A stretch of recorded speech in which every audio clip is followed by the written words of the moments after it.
Welcome to Traumedy, the podcast that helps you transmute your trauma with comedy. I'm your host, Nancy Norton. I'm a comedian. I am not an expert, but I have been through some stuff. Traumedy is not a replacement for trauma therapy, but it will help you get by between sessions. Trauma therapy is amazing. I have done so many forms of trauma therapy. I've done EMDR, I've done brain spotting, I've done psychedelic, and you know what? It's all good. And the best thing and the most resourceful and the most accessible thing that I have in my toolbox, as they like to say in the therapy business, what's in your toolbox? What I have in my therapy toolbox is humor. Not just any kind of humor, it's therapeutic humor. Don't get stuck. If you can find something to laugh about, just anything, just a little, even around it. It's not always on the nose, sometimes just around it. Welcome to episode 3 with Christie Buchele. That's Christie, C-H-R-I-S-T-I-E, Buchele, B-U-C-H-E-L-E. Christie is a comedian in Denver, and she also teaches stand-up classes at Rise Comedy. Welcome to Traumedy.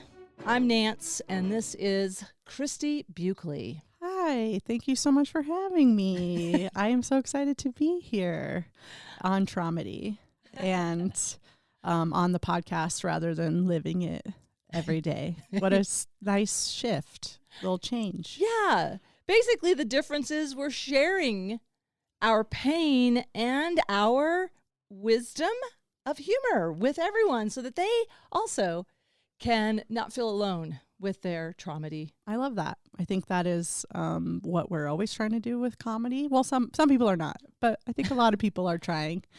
Some people are like, I'm just trying to get a laugh. Why you got to make it all like deeper? And I'm like, what? I get bored if it's not. But yeah. We like the layers, Christie. I do. We're layer people, and you're a layer person. I think that. Well, I was just writing as we meditated before this. We did.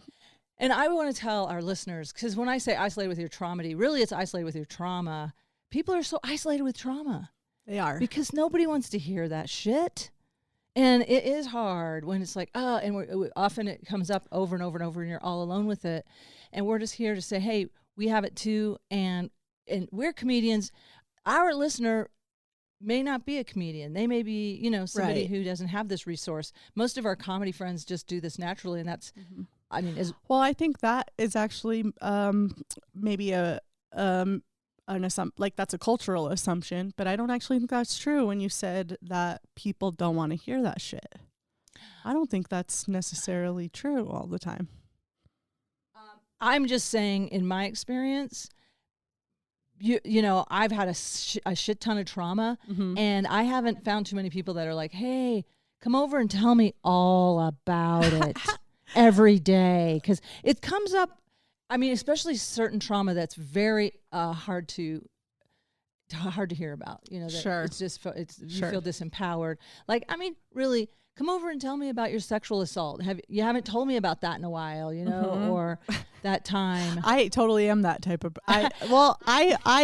Well, this might be because we both have ADHD as well. This is a little bit. I tried to write a joke about this one time.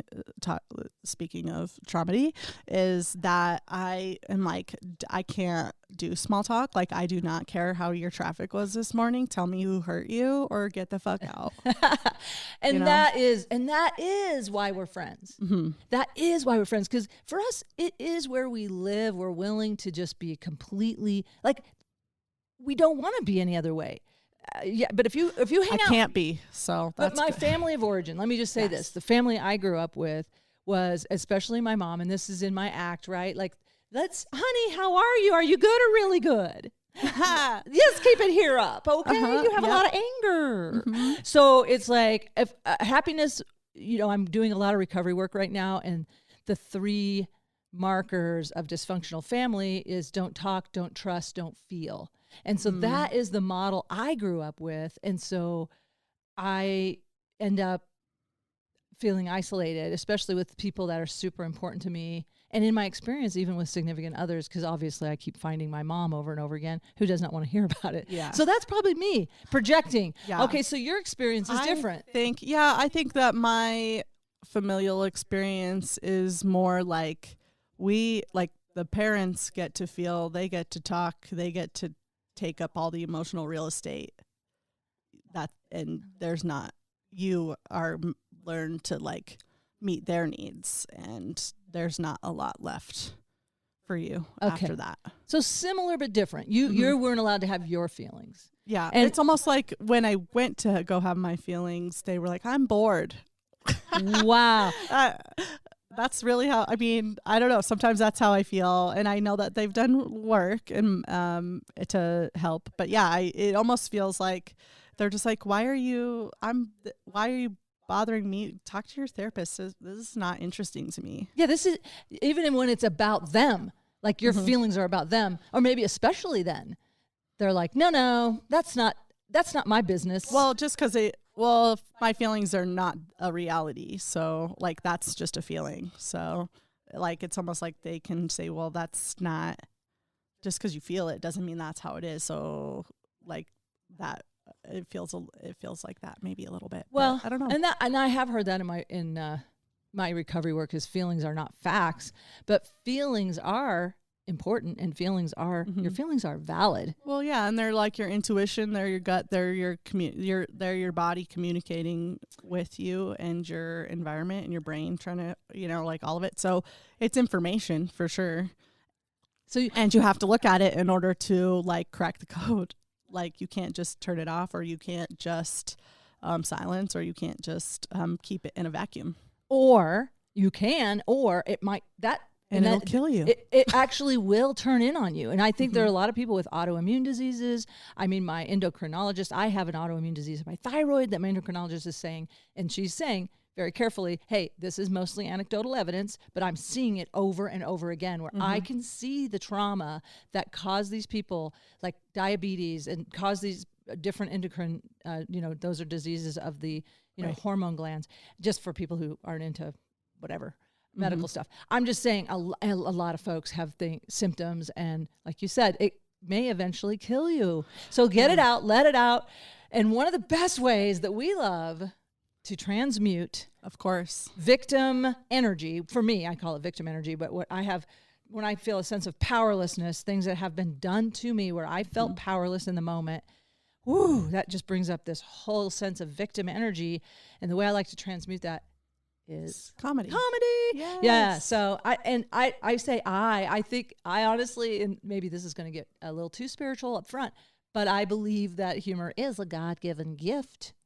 Yeah. I think that I do this all the time, because I don't particularly find my family to be funny. Like, we're not, like, it sounds, when you talk about your family, it sounds like people have a sense of humor. There is some jokes. They can have a sense of humor. I don't think that my immediate family, at least, is very good at that. If anybody has the gift, my grandma, shout out to Jan, does have. Shout out to Jan.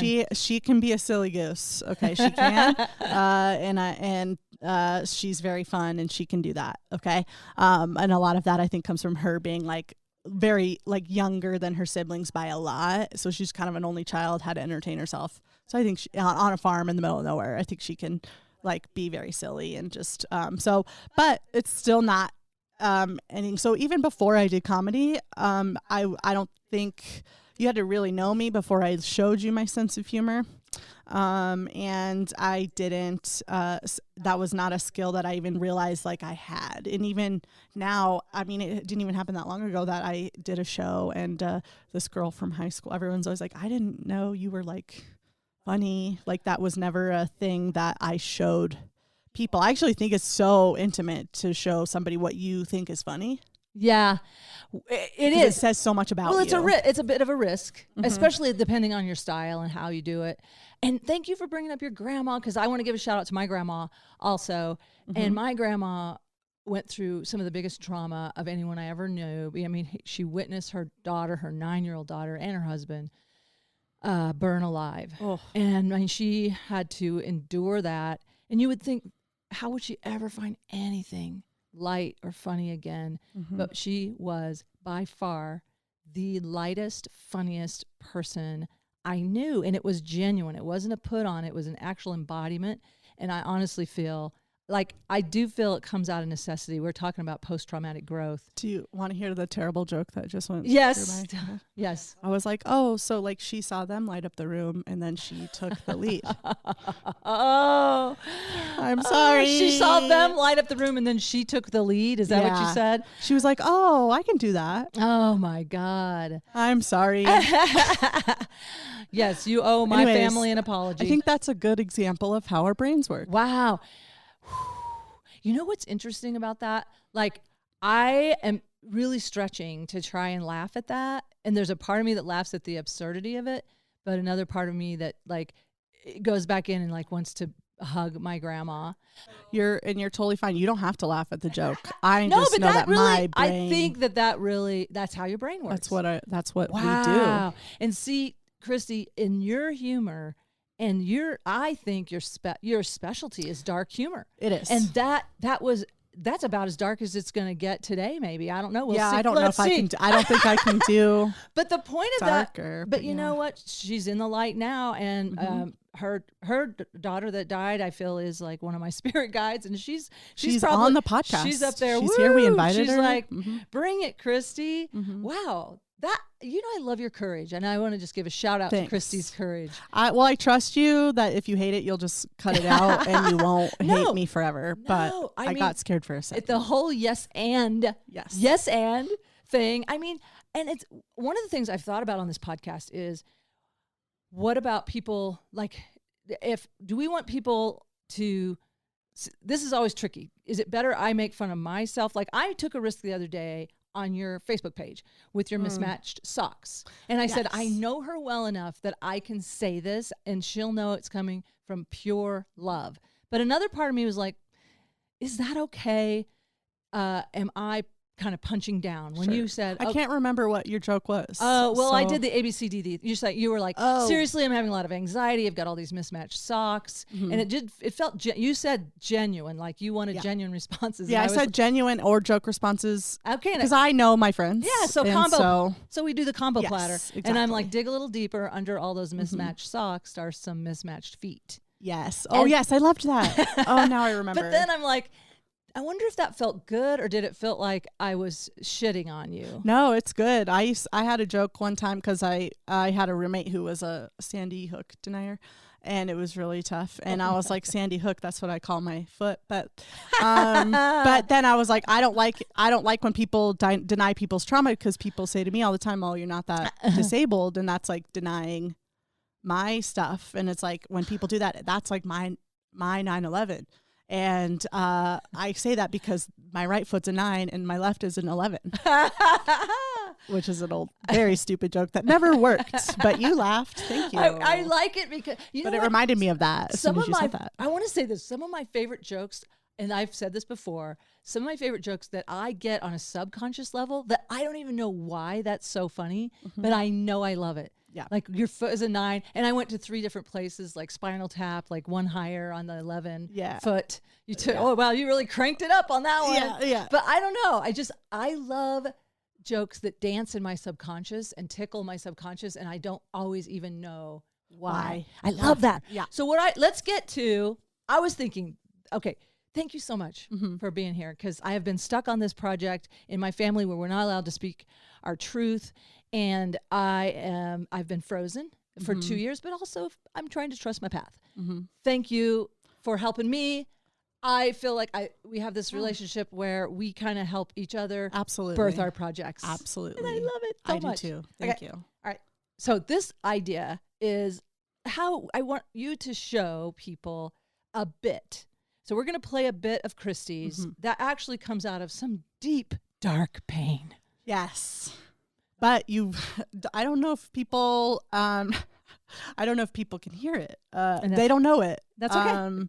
But yeah, that's the beauty of comedy, is like you touch on it, and then it doesn't have to, you don't have to like go so deep as to like get into the deep tissue massage of it, like to touch on it and still get your point across. So, this particular joke that we've discussed, I I have been working on this joke since 2013, and in all reality, my entire life, if you want. And just for reference, right now it's 2023 because this will be playing into infinity. So this is 2023, Sure. 10 years that you've been actively working on this joke. Yes. Yep. And I don't even know exactly why. I think mostly I just wasn't a good enough comic yet to make it work because the subject was painful, and you have to be more, you just have to have a higher skill level to like make it still hit like with the audience. So the joke is about how the premise is parents should not force their dumb hobbies on their kids. If you have a dumb hobby, keep it to yourself. Okay. And my parents' dumb hobby was roller skating. All right. Yes. And Christie, for the listener who may or may not know you, why is that hilarious? How does that work? Sure. So I have cerebral palsy. It is relatively mild as far as cerebral palsy goes, but like I have terrible balance. My hip carriage has horrible motor control, and my feet are also extremely small, so like just like logistically keeping balance without wheels is hard. So adding 8-wheel, just like put her on wheel, like the way I say it in the joke is I've been soggy green beans below the waist this entire time, and they're still like put her on wheels, like. Okay, let's play the clip right now and let everyone hear how it goes originally. I'm sorry if I didn't say soggy green beans in the version I give you guys, because sometimes I say it, sometimes I don't. But if I don't have it now, you guys have a special extra treat. Enjoy. I think it's really fucked up for parents to force their dumb hobbies on their kids. I think it's even more fucked up when the parent's hobby that they love is roller skating and the kid has cerebral palsy. My legs have been chewed up Twizzlers below the knee this entire time. They were still like, put her on wheels. Like, they really... And I do feel bad for my parents because, like, I cannot understate how much they loved roller skating, you guys. Like, my mom was a roller skating waitress when they met in 1976. My dad was one of the skate supervisors at the rink with the whistle and the polo shirt and the mullet, you know? He's like, boop, boop, get off the rink, Richard. You're alone. It's couple skate. Like, that was my dad, just a skate cop, you know? Just a police force with the smallest jurisdiction, okay? If there was a fight over at the concession stand, he's like, don't bother me, it's not my precinct. Like, that was him. And I feel bad they loved it so much, but I gotta tell you, I do not think I would like roller skating even if I was not disabled, okay? Because it's not even like a skill you can learn with any privacy or dignity, you know? They put those loud-ass Fisher-Price roller skates on your feet, and it's just like... Everybody's just like, what's that noise? Is that construction? What is that? And they're like, oh, no, that's just Christie trying to get her dad to love her. What's that sound? And I can still hear my dad yelling, you gotta learn to roller skate. You gotta learn. That's not a true sentence. Nobody's got to learn to roller skate, okay? It's not a life or death situation skill. Nobody's ever been in the middle of a house fire just like, better get my skates on. That's never happened once, okay? And I can still hear my dad yelling, you gotta learn to roller skate. You gotta learn. You gotta learn. That is not what he meant, okay? Now that I've looked back on it, I realize when my dad was saying, you gotta learn to roller skate, what he actually meant was, if you don't learn to roller skate, your mom's gonna leave me. And she did, yeah. That's what I'm here to tell. Sometimes you're just backwards skating away from each other. Sometimes your daughter is right behind you giving you a push, okay? I'm here to tell you that sometimes the divorce is the kid's fault. And sometimes I've been planning it this entire fucking time, okay? You are adult people still roller skating. You need to grow as people, okay? Boop, boop, motherfuckers, get off the rink. It's couple skate. You're alone, okay?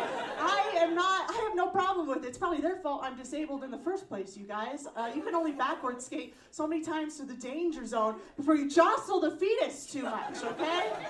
If you force your dumb fucking hobbies on me, I will end your marriage. That's what I'm trying to say. Fuck roller skating. Come to my next show. You can hear my bit called Fuck Soccer. All right, that was the bit, everybody. Woo! Yes. All right. I love you. it. I love it. Hilarious. So much. Hilarious. Tell me. So let's work. Hey, okay. This is the first one. Now let's make you cry. Okay, great. I'll do it. I'm so good at it. Here, I brought tissues. I But seriously, have a new relationship with a lovely person, but we both are people who will cry pretty easily. Like I cried on I'm sorry, I'm gonna tell this. I don't think he cares, whatever. But I cried on our first date to the hot chick with Rob Schneider, when Rob Schneider and Rachel McAdams switch bodies due to like some voodoo magic. But there is a note of accepting trans identity in that, which that movie is so old at this point. Like, so that was well before its time. And there's this moment at the end because her little brother likes to dress up in her clothes and in her heels and stuff. And like they're all running to like go, and he goes, and her little brother comes running out in heels, and his dad just goes, if you're gonna wear them, you got to learn to walk in them. And they just go, and I just like immediately. But that was our first date, as I'm sitting there crying to a hot chick Rob Schneider movie. Anyway, so I am good at it, is what I'm saying, I guess. Yeah. And share why that made you cry. Because I used to be in a comedy group, still am. We'll do a reunion someday. But with in a group called Pussy Bros, with 3 other comedians, Rachel Weeks, Janae Burris, and Jordan Waliba. Unfortunately, Jordan Waliba passed away in 2015.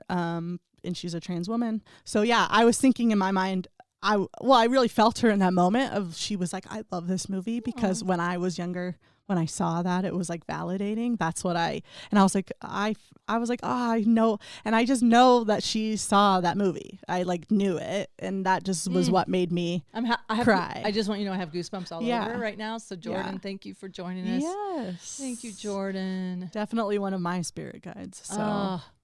Beautiful. And check out Jordan's album, Estrogentrification. It's on, what is the thing? The SoundCloud. SoundCloud. Estrogentrification. Estrogentrification by Jordan Waliba. Yeah. So. So this, back to your I pain. remember now. Yeah. I believe you might have been like, are you avoiding this? No, maybe. I don't know. Let's find out. Can you tell me what was going on? Your parents want you to roller skate. They love roller skating. They want you to be this is a family value. Sure. Yeah. So as it says in the joke, they met roller skating. Like that was the thing that they met when they were 16, 17 years old. Oh. My mom was a roller skating waitress at Sonic, and my dad was like this. He worked at Skate City. He played roller hockey. They loved it. And I think that they were young, and it was also military. And so that causes people to rush into marriage, into things, for a lot of reasons. But that was the place where like that they could go and like be together and or like, meet each other back, as silly as a roller skating rink might seem. But when I can't do it, and we can no longer there's not a dream of us like doing that as a family, then that I just really felt the pressure. Yeah. How old were you? Oh, well, my parents got a divorce by the time I was 5. They separated when I was 5 and divorced by the time I was 6. This would have been, so you would have been as young as 3? 4? Yeah, like it was young. Yeah. And it probably was after a little bit too, but one of the only videos I know my grandma has of my parents together is them roller skating at my sister's like birthday party and something, and it's probably like one of the only images I have of them like being in love or touching in a nice way. Your sister's like older than you. Yeah, my sister's older. So something from maybe around age 4. Mm-hmm. Oh wow. Mm-hmm. So those are really almost the first memories we have, they say. 3 to 4 years old is. Sure. I mean, some people say that, they have other, I mean, I'm starting to have memories from infancy, but that's just with the help of MDMA, which may or may not have really happened since it is illegal. Yeah. It's neither one of us have done that MDMA several times. Therapy. It's just all like, we've looked into it heavily and, Maybe we should just say, Okay. I'm fine. You can take this out later, but I have. Yeah, psychedelic therapy is amazing. It's the truth, y'all. It's the truth. Okay, so back, Christy, let's go to your 4 years old. You're in your little 4-year-old body. One thing, this happened recently. I was on stage and I was running the joke. I was at my friend Jesse's birthday party, and we were in her backyard just doing a backyard show. So maybe that's why I was maybe like a little less just like sort of play with the jokes, because this is a low pressure situation surrounded by love or whatever. And I have the line in there that's just like, I can still remember my dad yelling, you gotta learn to roller skate, you gotta learn to roller skate, you gotta learn to roller skate. And it was just like, or like, you're not doing it, like, and I said on stage, I said, I just wanted the yelling to stop. And then I go, oh, I've never said that before. That got real for a second. And you said that right. You just touched your stomach. I did it on stage. I remember going, oh, that line wasn't the funny part. But it's like a kick in the stomach, right? Like, oh, it was that. Right. You were being told, you're not okay if you don't belong in this family, or we don't feel okay. We're not okay if you don't roller skate. Yeah. We are not going to be okay if you don't roller skate. Right. Very much so. Very much so. Or like, or that you're taking something from them because if you don't figure this out. And so if it, like, without knowing, it's a lot of pressure. Yeah, you're even rubbing your forehead right now. Like, I can feel that. That's where you feel that. That's like a pressure. You're like, oh. Yeah. Oh, okay. And you're just like, I don't want, like, this isn't fun. Even if I figure it out, I don't feel like in my body I could ever feel. It's the same thing as, like, I learned to ride a bike.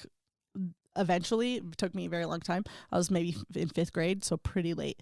But like I did, but even now it's like I can do it, but I don't feel safe stopping quickly if I need to or anything. Like, so it's just like, I could learn things, but like, is it really safe for me to be pushing to do these things? And that was never, and I felt like I knew in my body, like, this isn't safe even if I do figure it out. Like, please stop, you know? So you had to make yourself unsafe to help your dad feel safe. Yeah. Or to help your dad feel like things are okay. You had to put your body, your safety on the line for them. And when you're 4, you don't know how to advocate for yourself in that way. And so, and I think just like to dig deeper, I mean, this joke is sort of the cartoonish way to like make fun of this dynamic. And I even say in the bit, you know, what I'm here to tell you is sometimes the divorce is the kid's fault. Which is like another thing that you dissipate is the divorce, because you probably took that on. And that's a great way to dissipate the energy of that. Well, I could definitely feel it was a rift. I knew that the disability, and I feel for all parents who have to take care of special needs kids, it puts a stress on your relationship that I could not imagine. However, my parents were not good at keeping that boundary of like keeping it between them, that it was a strain. Like, they very much let me know that it was a strain and did not hide that from me, that it was causing strain. Yeah. And you know what came to me is like, I've watched my siblings and a lot of people that I'm close to. When we have toddlers have special needs, let me just say, a regular old typical run-of-the-mill toddler, high needs. And especially, anyway, all I'm saying is like a lot of people almost get divorced when they have a baby, when they have things that they're, and I will say this, I feel like part of it is that they're not accepting, like, we don't know what we're getting into when we have kids. First of all, I'm going to say that full transparency. Right. You do not even understand the agreement you made. However, I want to go to the thing about with your situation where there was a part of them that did not accept you. And they created their own tension. They escalated the tension by not accepting or even asking you, who are you, Christy? Tell us about you. Oh, I'm still waiting for them to ask that question all the time. That would be so lovely.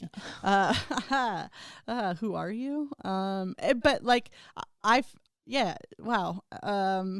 That would be nice. I think at times they've gotten better at it. But it's not, I think that there's still a lot of attachment to who they thought I would be. Yeah. Before I got here. Let's go back to your experience with, that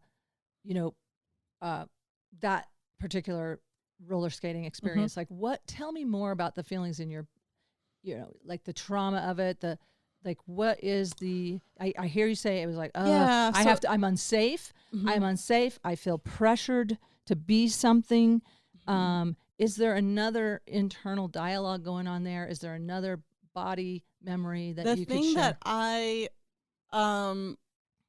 The thing that I remember the most is probably just like being frustrated that I didn't have the language that an adult person has to be like, I can't, because I think I would say I can't, and then my dad would be like, don't say that. It's a very like, I can't, if you say you can't, then you can't, but that when you're 4, that's all you can say is like, I can't. I didn't have a way of saying like, it doesn't feel safe. Or like, even if I do this, it doesn't, it's so much mental work for me to even like walk on a ground that's uneven. You know what I mean? Like even like going on a little hike that's very easy. I have to go with somebody I really trust that I know can be patient, and I am looking down. They walk ahead of me. I watch their feet traverse everything because it gives my brain knowledge on how to step over or where to look. But how much slower it is for me to go, okay, left foot here, right foot here. The mental energy that requires is so much that it's like, even if I figured it out, I wouldn't enjoy it the same way that everyone else does. I also think that I have like HSP stuff tied to my cerebral palsy, where lights are brighter, sounds are louder, emotions feel a lot bigger in a lot of ways. HSP is a highly sensitive person. Thank you, Christie. I am interrupting this broadcast just for a second because I knew it stood for highly sensitive person, but I have to be honest, I've heard of this. I haven't really researched it. And so I am reading off the computer right now. So there are 3 categories of highly sensitive people. And I'm going to put a link to this Psychology Today article that I'm referencing. And you can do your own Google searches. I can't believe this is giving me so many insights into myself reading about highly sensitive people. There's category 1, sensitivity about oneself. And there are several traits of that listed. Sensitivity about oneself often has difficulty letting go of negative thoughts and emotions. Category 2, sensitivity about others. And there's several traits about that. Like often thinks, worries about what others are thinking is the number 1. Tends to take things personally, finds it difficult when triggered by relatively small unpleasantnesses with people to just let it go. Oh my gosh, I hate how much this is me. Feels hurt easily. Yes, I do. Category 3 is sensitivity about one's environment. So I think that's what Christie was referencing about when too many things are occurring simultaneously, feels uncomfortable when exposed to bright lights, loud sounds, or certain strong scents. Oh my gosh, I can't even walk down the laundry aisle. I don't know about you, but oh my goodness. Thank you for sharing HSP, highly sensitive person. Thank you. I learn so much each time. This is why I love doing this. This is why I'm doing Traumedy. I'm not here to teach as much as learn, I think, but I'm hoping you're learning along with me, and it's peer-to-peer sharing. It is collaborative learning, and we're just exploring here's how we're dealing with stuff. How are you dealing with stuff? And I would love to get your feedback. Please message me on Traumedy, the Facebook page and Messenger, or I know I need to set up a website. Okay, I got to do that. But right now I have my own website, nancynorton.tv, and you can email me through that website. Thank you so much. Okay, back to Christie talking about roller skating with lots of stimuli as a highly sensitive person. And I think that so even learning in that environment when like a DJ is just like, everybody dance now. And you're like, I can't, like, it's not. And then there's like strobe lights. You're like, this is not, even if I wanted to learn this. You stop, drop, and roll into the fetal position. Exactly. I can't. This isn't even the environment. If I even wanted a fighting chance, this is not the environment I could even do. But they didn't know about that back then. I do recognize that. But it was just like, but it is, who are you? But I want to say, they didn't ask that. They didn't ask that. But also, again, it's so tricky not to, the whole world is trying to tell us who we are sometimes. Sure. But man, so many things came up there. I was picturing walking on a tightrope and like, look at the view. Are you kidding me, motherfucker? Yeah. I'm trying to stay alive. Exactly. I'm trying to stay alive right now, and you want me to have fun? I remember going on a hike around Monarch Lake with my best friend Bridget. Shout out Bridget, you're great.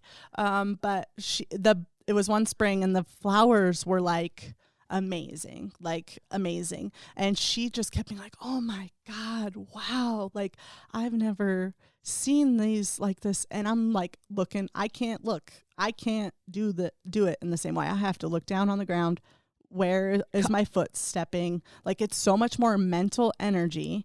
And I've also talked about this just in pain management in general. Like, I get this feedback a lot. And I was talking to another friend of mine who's in chronic pain recently too, is that we get feedback that we look mean, or we look like we didn't say hi, we didn't smile. And it's like, no, motherfucker, I hurt. I am just going, okay, step to the bathroom today because that's how it feels. And everyone's like, oh, you're not nice. And it's like, whoa. And your brain can only download so much. But also, Christy, when you make how are we doing on our time? We're 12:56. Okay, so we have to pause. Yeah. But on this one note, I just want to say, I know for a fact that grimacing, like when your face makes a grimace, like a furrowed brow and a grimace, it actually releases some endogenous morphine, which is a painkiller. So if your face might actually say something that's like looking very serious, right? But that's you're focusing, you're trying to do pain management, and maybe it's not, maybe it is, but I'm just saying. Even if it's just the mental distraction. I think it might even be like, even if it's just like, I'm just trying to focus on getting to this bathroom right now without, like, maybe you're trying not to limp. Maybe you're trying to, there's a lot of shit you're managing. There's a lot of people around. I don't want to trip. I don't want to, like, there's just a lot of things you're thinking about that nobody realizes, like, I'm, like, that we are thinking. And I'm personally excited if you want to talk about how this is a superpower. This is terrible. However, I have started to have friends who we all that is the truth. You're all going to be in more pain one day and have less mobility, and people come across those issues and they have to deal with it for the first time. And I just feel so ahead of the game. Like, you know what I mean? Yeah. I'm like, oh yeah, you're going to have to process that. That's rough. Welcome to my world, and I love being able to be a sounding board and help people process that stuff. And that is lovely. But it's also like, man, I'm not going to have that same harsh reality of I'm getting older and I'm not going to be able to do the things I used to do at the same level that a lot of able-bodied people are, which can be an identity crisis. Yeah, that's the silver lining. Okay. Yeah. All right, we're going to pause.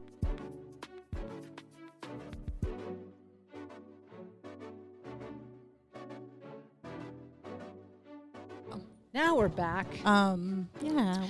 Welcome back. We took a little break for our sponsor. Who's our sponsor? Pain. Our sponsor is Pain. Thank you so much. Thank you. Yes, let's have gratitude. Shout out to Pain. Shout out to Pain. I was just love your work. You're such a teacher. Wow, what a great teacher Pain is. I would prefer to teach learn in a different way, but we all have a style. Throw it up. I was just saying this to a friend. Yes, I've had an Ivy League education from suffering. And now I'm asking to learn in a different way. Yeah. And that's okay. That is okay. All right. We were talking about, what were we talking about? Yeah, you were talking about how you felt like your eye sort of served as a filter to keep shitty people away. And I have said that myself as well. As I actually rarely, and only in elementary school does it not have its power. But as soon as social norms and people's shame kick in around the age of 8, 9, that goes away. And then at that point, it is just this really nice thing that I actually don't ever converse or interact with the world's shittiest people because they are so scared, terrified, repulsed by my differently moving body that we actually don't ever have to run into each other. So that part is kind of nice. Yeah. The one more silver lining, or as I like to say, every clown has a silly lining. Okay. No, I will never say it again. Okay, no, I probably will. You said do you actually say that, or were you just? I was writing a book at one time that every cloud has a silly lining, and I say this in my Dry Bar comedy special. And then this person messaged me and goes, "I love your line. Every clown has a silly lining," and I'm like, "Damn, I wish that was my line." Everybody's funnier than me, Christy. I have to live with it. You know what though, and it's okay. I think it works both ways. It's fine. It is fine. They heard what they needed to hear. Yeah, but it was a good. I have to say, I do love lines people give me, and I appreciate it. That is something I'll take it. I learned from storytelling. I believe I learned this from Matthew Dick's Storyworthy book about moth style storytelling. But he's like, you cannot control what they take from your story. That's so powerful, and that goes back to that. Like what you were just saying about the joke about my dead ancestors catching on fire and lighting up the room. Right. Which really, I'm starting to get it. And it's like, no, I'm starting. You don't ever have to. No, listen. But that you let go. Like, I love, this is what you have. And some of my other favorite comedians, Tig Notaro and Sarah Silverman, who you're opening for tonight. Yes. Which, people hear this years later, but still. It's sold out even if you heard it before, so you can't. But what I used to say about Tig, was that she embraces the awkward. And I'm like, dang, I wish. Like, there's a part of me that wants to comfort people with my humor. And you are willing to discomfort people with your humor. And I admire it and I'm jealous of it. I'm jealous of, not that you're trying to do that, but... Or maybe you are. I feel like I actually don't have a great litmus for it. Like I don't. So I did grow up with my dad, who did not require me to have a filter ever. I remember I got sent home for suspension in 5th grade for saying fuck, and he was like, "Congratulations, that's your first write-up." But I've never had. Like, we have an opposite problem where but somebody never taught me to be like they were like, don't I'm speak. Overly responsible. I'm responsible like, for speak. you. Whereas my dad never said, don't say that. And now I do not know what is appropriate and most of the time. That's interesting. And did you read Sarah Silverman's book by chance? I did not. God, I got to read it by tonight. Hurry, download it on Audible. Drive 3 times on the way. Well, what I got, it made sense. Her dad was similar. He actually invited her to say these really awkward, weird things in front of people. And it's like, oh, wow. And I remember Tig telling me that her mom said, and I don't know if she told me personally, I think she did tell me personally, but she may have said it publicly, but she just like, my mom said, hey, if they don't like it, they can go to hell. And I just thought, wow, I can't imagine. I wish. I'm like, wow. But, we are what we are. This is my path. My mom was like, you are responsible for making everyone feel good. Like, you better not make anyone feel bad. Like, I used to point out things that were just obvious. In fact, when I was 3 years old, we'd drive into a cousin's house who was morbidly obese. She was an elder, like the age of my grandma. And my mom knew me. I was 3 years old. I don't know. They told me this story that I did this.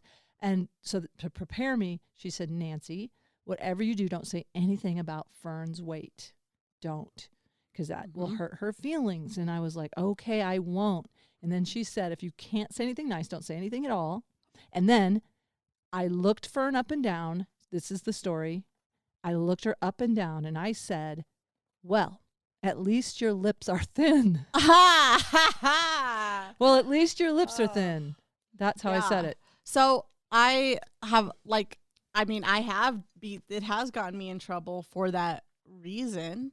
I remember one time as a kid, I just didn't know about dyslexia or whatever. And I remember one time we were all playing Pictionary or something, and this guy kept going aside and being like, making sure he knew what was on the card. Oh yeah. But I didn't. And I said, what? You can't read? Oh yeah. In front of everybody. And everybody was like, shut up. And I was like, oh God, I was so embarrassed because I just didn't know. Whereas I wish somebody had been like, hey, like this dude might have troubles because this is what's going on. But nobody said it. And then I was so embarrassed. And especially I have felt that pain of somebody being like, or a kid or somebody being like, why'd you hurt your, I mean, it didn't even happen that long ago I was at Brazilian Jiu-Jitsu and I hadn't been at the gym that I hadn't been practiced with that teacher. And I'm walking onto the mat to go roll. And he goes, why'd you hurt your foot? This is real loud through the whole gym. And I was just like, and I was like, oh, and I sucked. And then I was so embarrassed, half for him, half like I couldn't decide if I felt embarrassed for him or me. But either way, like I hated that my disability caused embarrassment just around. And then I couldn't focus. I was horrible that day, just got my ass handed to me. And then I just had to go to the bathroom and cry as soon as class was over because I just was like, God damn it. Like, yeah. At this, it's amazing, isn't it, Christy, how it can still hurt. It can still hurt. And I mean, like we were just talking about my lazy eye or whatever. And shoot, reading. It's when you're not. I'm doing a joke about my own reading disability right now because I do have I've never been diagnosed with dyslexia, but I know there's something wrong. I always said there's something wrong with my reader, especially if I'm anxious. And I used to do radio shows. When you tour, back in the 90s, you'd get on the morning talk radio and hey, read the weather. And they'd hand me something. I'm like, no, I am not going to do that because I do not have fluency when I'm anxious, especially. Yeah. I hate that, especially, or people want to hire me to MC a big corporate event. And I'm supposed to read all these, they give you these full page introductions. And I'm just like, dear God, help me read this. Yeah. I have been doing some jokes about my own. And I did have a teacher in 4th grade when we were doing a play and we were reading our parts and I was stuttering and trying to read it and she yanked it out of my hands and said, give this to someone who can read. Oh, I just sat there and tried not to let them know I was crying. Yeah. I just put my head down and was like, and tears. I think that's why we do comedy is because, at least for me, but I think a lot of comics, it's because you do want to be able to control. Like, so the reason it hurt at jiu-jitsu or whenever it hurts is because when you're not ready and you weren't prepared to think about that right now. You were blindsided. I was a little blindsided. And so, but in stand-up, like you hold the mic, you're giving the illusion of a conversation. If you're doing it well, they don't realize they never really got to talk and you got to control the narrative. This happened even last night. It wasn't like huge. However, like my partner had, I don't know if he looked it up and or just came across it, but he learned something about cerebral palsy, which is like, what a nice thing for him to even just be curious and want to know more. Like how lovely, and then also to like want. However, in the moment, I was like trying to feel like attractive and like feel like sexy, Yeah. And then he brought it up, and I was kind of like, I wasn't wanting to think about that right now, and I could feel myself getting defensive about him just showing like pure curiosity and kindness towards it. And then I was just like, I'm an asshole. Like, but I could feel myself going like, I was trying to just be a hot girlfriend right now. I don't want to talk about my stupid hips or whatever, like I don't, I just felt it inside. So it's more, did you feel reduced? Like, I feel like, is it a reduction feeling? I love this concept that you're talking about. We want to control the narrative. That makes so much sense to me. Mm-hmm. And because, like I said, I keep going back to things that I didn't even know I did. My sister has told me, like when I was 3 or 4 years old, probably 3 because I don't remember it, because I would head him off at the pass. I would I say, hi, I'm Nancy. I'm cross-eyed because I was, supposedly born cross-eyed. We don't know. Or did it happen later from a trauma? Anyway, that's for my MDMA therapist. Mm-hmm. Okay. But okay. So we don't want people to tell us about our shortcoming or our differences or our you're not okayness. I don't even mind if they do want to. It's more about when it surprises me and I'm not emotionally in that headspace, right? Yeah. Like it reminds me of when I could, like the days that I remember this one day was my very first day at a job. I did my hair so nice. I was wearing a dress, which I don't usually do. And I was feeling like, yes, here we go. We're starting a job. I'm walking in. I trip on the sidewalk. I skin my knees. And so all the work I did doesn't matter. I'm walking in with blood running down my knees in front of everybody, brand new day, right? And it was just like, damn it. It's like, no matter what I do, I have to be disabled. Yeah. And I don't want to do it. I don't want to be that right now. So mentally. So in the moment, I was like, I just want to be a girlfriend. I don't want to be a woman with a disability right now. I was trying to, like. Transcend it. I was trying to, like, kiss on my boyfriend and feel, attractive and good. And it just felt like, oh, man, why'd you have to remind me that right now? Yeah, because, again, I'm going to go back to the feeling of a reduction, because if we feel like a whole equal person and we transcend whatever those, and I believe, in my experience, it would be a feeling for me of less thanness, or for sure differentness, but I think I felt less than. Yeah. And so to me, it feels like a blindsided reduction feeling. Like, oh, you're the person with the lazy eye. You're the person with cerebral palsy. Right. Does that make sense? Yeah, but he was the one, like, kind of, like, it was a sweet moment. He wasn't, it was me. That was my shit. That's what I'm saying. Yeah. That's exactly what I'm saying. No, we're not talking about, like, no, his I think I'm just saying that, not because of what you're saying, but because in case he listens, I don't want you to feel it. Like, you're so sweet. It was out of love, like wanting to know the whole you. And to him, having cerebral palsy is not a less than thing. Right. And but to us, whatever happened as we started processing and people told us, like, and usually it's mean kids, honestly. Yeah. Or it's your parents saying, if you can't roller skate, here we go. It's not, like, it's gonna ruin this family. If you can't roller skate, it's like makes our lives worse. Christy. Yeah. That is a real feeling. But also, can I just say, yeah, they were 27 years old, 26, 27. Get some new hobbies. It's awkward, actually, now that you are still This is for 13-year-olds. They were clinging to the past and clinging to a false reality about you. Yes. And that's a theme I've noticed sharing time with you. Like, there's a disingenuousness or a lack of authentic, like, I don't know. I'm not saying that that's a lack of authenticity to still roller skate at 27. I think there's something sweet about it. There is something sweet. There was I do think there was a lack of growth just as people, though. Okay. And they needed it. They needed the divorce. They needed the daughter. They needed the disability. They needed it. I'm a gift. You are a gift. You are a gift. And that's 100% true. But what I witnessed just now, though, as you dropped into the pain of, like, the cause of the breakup or the not enoughness or the it's not going to be okay, you did the little traumedy thing where you jumped over and go, like, okay, let's make fun of them for a second.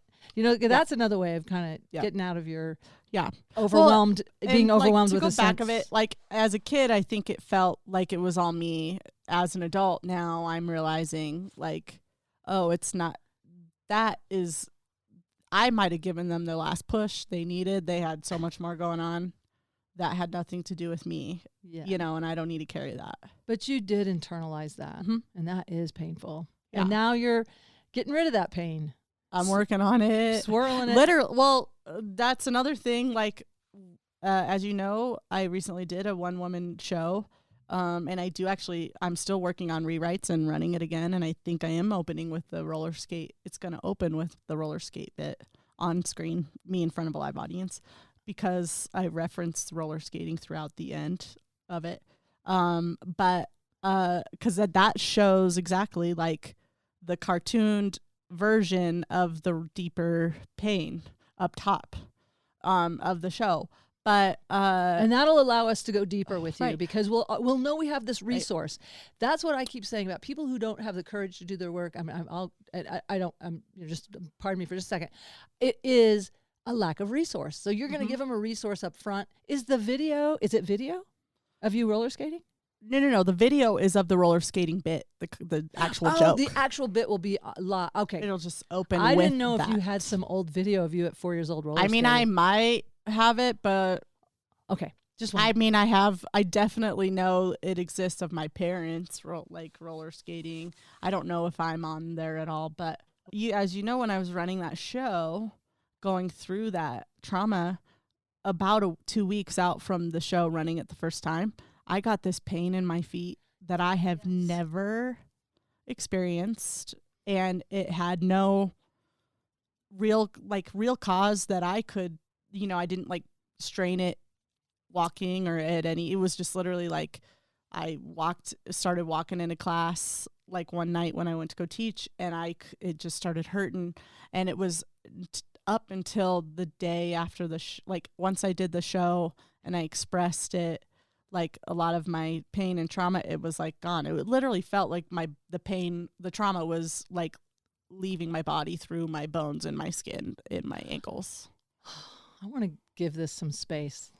Be with that for a minute. I am having goosebumps. This is my sign from my higher self, from my spirit guides, like this is real. Mm-hmm. And I just want people to hear that. That's real. Mm-hmm. That's real. We are internalizing, and that book, The Body Keeps the Score, comes to mind. And that would be something I would definitely reference on this episode because, man, I really believe that if you express that, and my trauma therapist has said the same thing. Again, she always cites anecdotal evidence. Mm-hmm. I'm doing some research right now on trauma and the body, but man, that makes so much sense. It is, Christy. Yeah, it was wild. I mean, and I've read a large portion of Body Keeps the Score. I don't want to act like it's a very long book, but about half of it I've listened, and that was the most tangible evidence that I have that you don't realize the pain that your body is, like the trauma that your body is storing.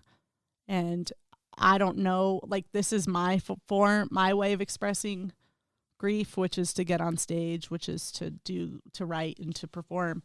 Everyone else has their own medium, but I've never experienced anything like that. That was literal physical. Like you saw me a week before. Yeah. I could hardly walk the one day. Yeah. And we were doing dress rehearsal, and I was like, "Oh wow, this got real." Like, So and I remember saying something like, "Let it talk." Like, what does it have to say? Yeah, it added a whole section to the show because of that reason. Oh, so it actually did get to add a more thorough expression. Yeah. This is beautiful. And I want to say, I get excited about healing because I am a former nurse and there is something in my psyche. And when I have done this deeper psychedelic work, what is my authentic self? And my authentic self is a helper. And I do want to help people. I want to help people. Yeah. And I know they have to help themselves like you did. And anybody listening, like there might be a lot of expressions. It might be different. It might be comedy. This is one angle we want you to consider. If you can laugh at it or you can let it out in a way that's so exaggerated that makes you laugh. Or it might be a painting. It might be just talking. It might just be journaling with your whatever it is, whatever your illness, your pain, your trauma. Have a conversation with it and see what else it has to say. Go ahead. And I'm certainly not saying like don't seek medical attention by any means. But if you grew up special needs or with anything like that, there is a chance that you probably do have hospital medical trauma. And for me, like it was so. It felt so frustrating and or hopeless that like perhaps the only way to heal is even the physical body. The only way to heal the physical body is to go to the hospital, to have somebody cut you open, to have them pour medicine, like to, give you pills. It's so freeing that there's actually some healing that can be done actually in your body that does not require somebody with a stethoscope to touch you. Yeah.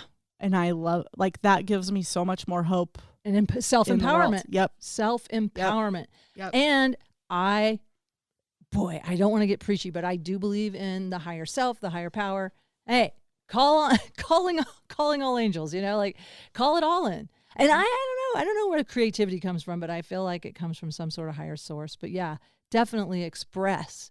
Mm-hmm. This is like, I was trying to think of the difference between express and the opposite word is impress. But if it's making an impression on your body, like it's going internal but if you let it out and it expresses that energy. I also like to move. I do just a lot of movement, dancing, or even just walking. But of course, if you can't walk like you have a lot of pain with walking, it's not fun for you. How do you express it physically? I mean, jujitsu has been really good. Yoga has always been very good for me. Massage can be like, that's passive. You don't have to do that. But yin, yoga, if you have mobility issues and or pain issues, that's all about connective tissue in your joints and stuff. Okay. And that's where you lean and open it up into those places where you hold trauma. And it's very gentle. Like, it's very gentle. So I want to look up and read about that. Yin yoga. Yin. Is it Y-I-N? Mm-hmm. Yin yoga. Like, so regular yoga is building strength within your muscles, but yin helps you lay in these poses that actually help the connective tissue around your joints and stuff. I want to look that up. Mm-hmm. And then, getting in water is also nice as far as like if you can't do weight bearing things. I mean, there's just so many angles with this. But we want to go for this particular podcast, the comedy. Thank you for your comedy. I love that you help me not take myself so seriously. I have a problem with taking myself so seriously. I mean, if that's just who you are, it's okay.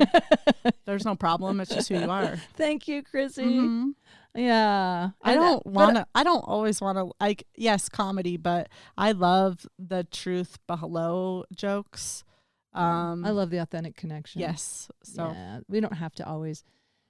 We gloss over that part so much in our job because no matter what this topic is, you have to land on a punchline, and that can sometimes cheapen your experience.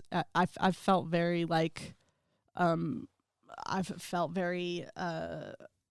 limited by that, However, there's people who don't do that.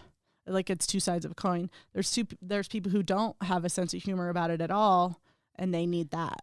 So it can go either way. That's why you push the two words together, traumedy. That's it. Yeah, it's mixing the light with the dark. I don't want to give up. I had a girlfriend once who said, I just want to live in the light all the time. And I literally felt like at that moment, when do you sleep? Yeah. What don't we need? We need the winter shadow. You need the shadow. Yeah, we need. It's just I said I like looking at life through a comb. Where I move. If you picture moving a comb in front of your eyes, and it's light, it's dark. There's something. There's something interesting at the transition between the light and the dark. That's what I'm about. Yeah, I like it. I do too. Well, thank you so much, Christy. Of course. Thanks for having me. This was great. I want to thank my guest, Christie Buchele. Thank you, Christy. You can connect with Christy at The Joke Mentor on Instagram. And I want to thank my son for helping with this music for the podcast. I want to thank my dog, Sophie, the mascot that sleeps next to me every night. And I want to tell you, look in the show notes. Make sure you look in the show notes. Learn about HSP. I found it fascinating. I think it's going to be very empowering. There's also tools on that link to Psychology Today about how to deal with being a highly sensitive person. Tune in to Traumedy every Tuesday. It's a new episode. Traumedy Tuesdays. Message me on my website, nancynorton.tv, or you can go to the brand new Traumedy Facebook page, Tromedy. You already knew that if you're on the podcast. For God's sakes, you know how to spell Traumedy, Tromedy. Send a message to us there. Let us know how we can help.